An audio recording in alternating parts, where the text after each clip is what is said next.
Hello guys, welcome back to my vlog. मेरा नाम है मोहम्मद जुनैद। मैं एमबीबीएस कर रहा हूँ वोरोनेज स्टेट मेडिकल यूनिवर्सिटी रसिया से। तो आज की वीडियो उन लोगों के लिए होने वाली है जो सोचते हैं कि भाई अब करना क्या है लाइफ में, एमबीबीएस अब्रॉड में एडमिशन लेना है तो फिर कैसे लेना है, क्या क्या प्रोसीजर होता है, कैसे क्या सारी चीज़ें, फर्स्ट स्टेप क्या है, सेकेंड स्टेप क्या है, थर्ड स्टेप क्या है। मैं इस वीडियो में आपके सारे डाउट्स क्लियर कर दूंगा और सारी इन्फॉर्मेशन दूंगा हर स्टेप वाइज कैसे कैसे एडमिशन लेते हैं अब्रॉड में। तो चलो बिना टाइम वेस्ट किए मैं वीडियो को शुरू करता हूँ। फर्स्ट स्टेप होता है इसमें कि आप नीट क्वालिफाई किए हुए हैं या नहीं। नीट क्वालिफाई मींस जनरल के लिए जो कट ऑफ जाता है 137 अप्रॉक्स होता है, ओबीसी का और कम होता है, एससीटी की उसका और कम होता है। भाई सबसे पहले डिमांड होती है आप नीट क्वालिफाई किए हैं या नहीं। ज़्यादातर बच्चे ये कंफ्यूज होते हैं कि नीट क्वालिफाई मतलब नीट क्लियर कर देना, वो बोलते हैं ना 600 प्लस मार्क्स। भाई क्वालिफाई दूसरी चीज़ होती है, नीट क्लियर करना दूसरी चीज़।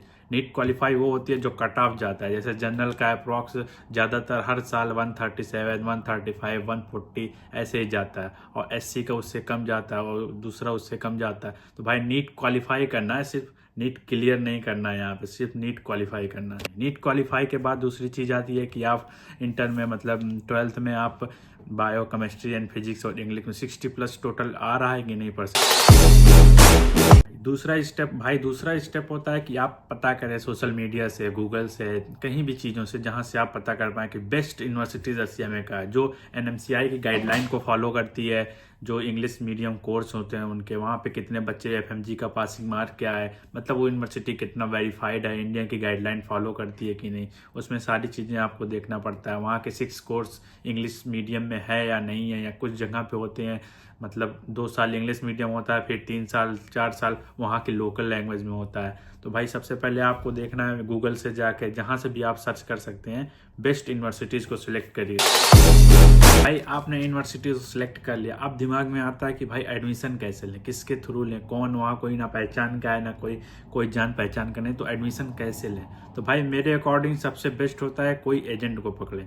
बट भाई ज़्यादातर एजेंट फ्रॉड होते हैं, तो फिर वेरीफाइड कंसल्टेंसी के पास जाएं जो अच्छे से एडमिशन दिला सके, सब चीज़ें दिला सके। और भाई बी अवेयर फॉर फ्रॉड, ज़्यादा से ज़्यादा जो कॉल आती है नंबर पे आपके, वो फ्रॉड ही होते हैं। तो भाई अच्छी कंसल्टेंसी के पास जाएं, खुद जाके उस सामने से सामने बात करें, फिर वहाँ पे अपना बात रखें कि मुझे एडमिशन लेना है, कैसे क्या, वो आपको सारी चीज़ें बताएगा। भाई मेरे अकॉर्डिंग एक कंसल्टेंसी है, आप अगर उससे एडमिशन लेना चाहते हैं तो मैं उसको बायो में दे दूंगा, अपने डिस्क्रिप्शन में सारे उसके बारे में आप उनसे कांटेक्ट कर सकते हैं, और भाई वो आपको छूट भी देंगे।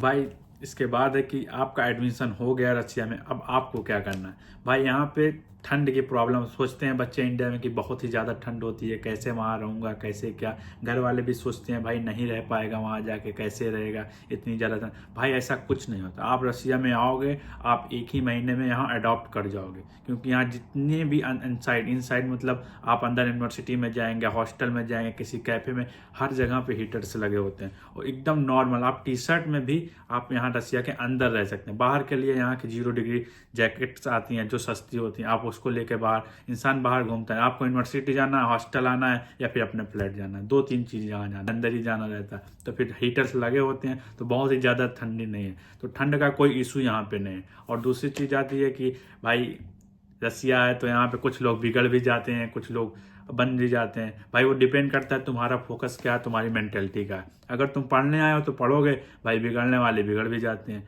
भाई रसिया जैसी इतनी अच्छी जगह बिगड़ने के लिए इससे अच्छा क्या मिलेगा। लेकिन भाई जो पढ़ना रहता है वो पढ़ता है, जिसको बिगड़ना रहता है। भाई और लास्ट पॉइंट है जो इंडिया में कहते नहीं है, भाई तुम अब्रॉड से एमबीबीएस के हो, तुम्हारी कोई वैल्यू नहीं है, मैं इंडिया से किया हूँ, मेरी अलग वैल्यू है। भाई तो अब आने वाला है नेक्स्ट, जो कि इंडिया और अब्रॉड दोनों बच्चों के लिए सेम होने वाला है। हमको भी वही एग्ज़ाम देना पड़ेगा यहाँ से पढ़ के जाने के बाद, और जो इंडिया में पढ़ते हैं उनको भी वही एग्ज़ाम देना पड़ा। तो अब दोनों लोग हो गए इक्वल, तो इक्वल हो गए तो अब कोई डिफ्रेंशिएट कर ही नहीं सकता कि तुम अब्रॉड से पढ़े हो या फिर इंडिया से पढ़े हो, क्योंकि दोनों को सेम एग्ज़ाम देना है, दोनों के पास सेम नॉलेज होगी तभी तो क्वालिफाई कर पाएंगे। तो भाई ऐसी ये वीडियो आती रहेगी मेरे चैनल पे, और जानकारी के लिए मुझे सब्सक्राइब करें, लाइक करें, कमेंट करें। इस वीडियो में जितना भी एक्सप्लेन किया, इसमें अगर कोई भी डाउट्स है आप लोगों को कोई कुछ, तो डिस्क्रिप्शन में मेरा नंबर है, मुझे व्हाट्सअप करके आप वहाँ पे मुझसे कॉन्टेक्ट कर सकते हैं। जो भी चीज़ें रहेगी मैं आपकी हेल्प करूँगा। Thanks for watching my video.